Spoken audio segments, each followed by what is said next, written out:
પાદરાની જનતાના પ્રાણ પ્રશ્ન વિશે તો આપણે સૌ જાણીએ છીએ, આપણે સૌએ વાતો પણ કરી છે, આપણે સૌએ સમાચારો પણ નિહાળ્યા છે અને આપણે સૌએ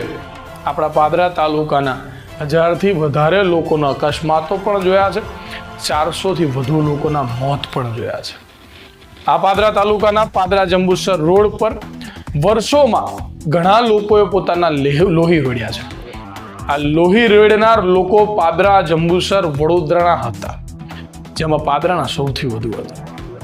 મિત્રો, આપણે સૌ જાણીએ છીએ કે પાદરા જંબુસર રોડની માંગણી ઘણા વર્ષોથી કરવામાં આવી રહી છે, ત્યારે તેનું સુખદ અંત પણ આવી ગયું। પાદરા જંબુસર રોડનું ખાતમુહૂર્ત પણ થઈ ગયું, ત્યારે આજે પાદરાના ધારાસભ્ય ચૈતન્યસિંહ ઝાલા તેમજ પાદરા જંબુસર રોડ બનાવનાર કોન્ટ્રાક્ટરો તેમજ તેઓના અધિકારીઓ, સરકારી માણસો સાથે ઘણા બધા એવા લોકો કે જે પાદરા જંબુસર રોડના વિકાસના કામ સાથે સંકળાયેલા છે, તે લોકો દ્વારા હાલ પાદરા રોડ